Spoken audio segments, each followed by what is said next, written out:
ವೇದಿಕೆ ಮೇಲೆ ಉಪಸ್ಥಿತಿರುವ ಎಲ್ಲ ಗಣ್ಯರೇ ಹಾಗೂ ವೇದಿಕೆಯ ಮುಂಭಾಗದಲ್ಲಿರುವ ಎಲ್ಲ ನನ್ನ ಪ್ರೀತಿಯ ವಿದ್ಯಾರ್ಥಿಗಳೇ ಹಾಗೂ ಪೋಷಕರೇ, ಈ ದಿನ ಎಷ್ಟು ಸಂತೋಷವಾದ ದಿನ ನೋಡಿ. ಕೆಲವು ವಿದ್ಯಾರ್ಥಿಗಳು ತಮ್ಮ ಪದವಿಯನ್ನು ತಗೊಂಡು ಉನ್ನತ ಒಂದು ತಮ್ಮ ಭವಿಷ್ಯ ರೂಪಿಸ್ಕೊಳ್ಳೋಕ್ಕೋಸ್ಕರ ಹೊರಟಿದ್ದೀರಾ. ಕೆಲವು ವಿದ್ಯಾರ್ಥಿಗಳು ತಮ್ಮ ಭವಿಷ್ಯವನ್ನು ಈಗ ಶುರು ಮಾಡೋಕ್ಕೋಸ್ಕರ ಇಂಥ ಒಳ್ಳೆ ಕಾಲೇಜು ಮೈಸೂರು ಮೆಡಿಕಲ್ ಕಾಲೇಜು ಮತ್ತು ಸಂಶೋಧನಾ ಸಂಸ್ಥೆಯಲ್ಲಿ ತಮ್ಮ ಒಂದು ಜೀವನವನ್ನು ರೂಪಿಸ್ಕೊಳ್ಳೋಕ್ಕೋಸ್ಕರ ಹೊಸದಾಗಿ ಬಂದು ಒಂದು ಅಧ್ಯಯನ ಮಾಡೋಕ್ಕೋಸ್ಕರ ಬಂದಿದ್ದೀರಾ. ಸೊ ಇವತ್ತು ನಾವು ಗ್ರ್ಯಾಜುಯೇಷನ್ ಡೇ ಮತ್ತು ಫ್ರೆಶರ್ಸ್ ಡೇ ಎರಡನ್ನೂ ಆಚರಿಸ್ತಿದ್ವಿ. ನಿಜವಾಗ್ಲೂ ಬಹಳ ಸಂತೋಷವಾದ ಕ್ಷಣ, ಬಹಳ ಖುಷಿಯಾದ ಕ್ಷಣ.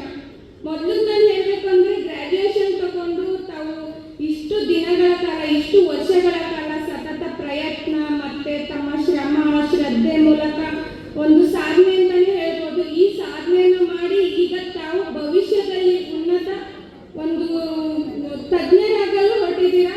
ಸೊ ತಾವೇನು ಅಂದರೆ ಆರೋಗ್ಯ ಕ್ಷೇತ್ರಕ್ಕೆ ಒಂದು ಬೆನ್ನೆಲುಬು ಅಂತಲೇ ಹೇಳ್ಬೋದು.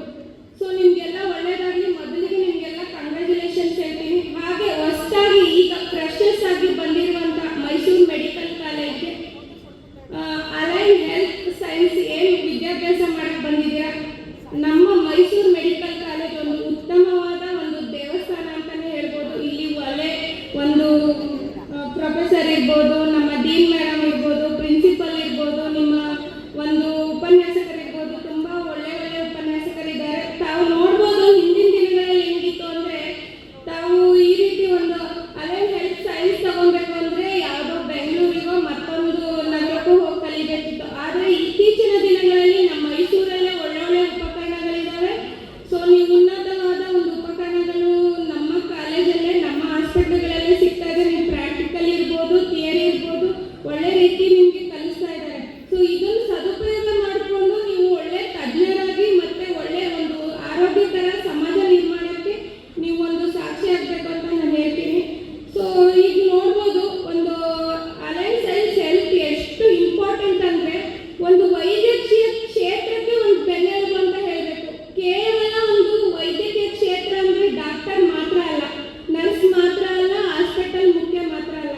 ಸೊ ನೀವಿದ್ರೆ ಮಾತ್ರ ಯಾವುದೋ ಒಂದು ರೋಗ ಯಾವುದಿದೆ ಪರೀಕ್ಷೆ ಮಾಡಿ ಅದಕ್ಕೆ ವರದಿ ಕೊಟ್ಟಾಗ ಮಾತ್ರ ಯಾವುದೋ ಒಂದು ರೋಗನ ನಾವು ಕಂಡುಹಿಡಿಯಕ್ಕೆ ಸಾಧ್ಯ. ಸೊ ನೀವು ಎಷ್ಟು ಇಂಪಾರ್ಟೆಂಟ್ ನೋಡಿ. ಒಂದು ಬೆನ್ನೆಲುಬು ಒಂದು ವ್ಯಕ್ತಿಗೆ ಹೇಗೆ ಒಂದು ಬೆನ್ನೆಲುಬು ಮುಖ್ಯನೋ ಅದೇ ರೀತಿ ನೀವು ಒಂದು ವೈದ್ಯಕೀಯ ಕ್ಷೇತ್ರಕ್ಕೆ ತಾವು ಅತಿ ಮುಖ್ಯ ಆಗಿದ್ದೀರಾ.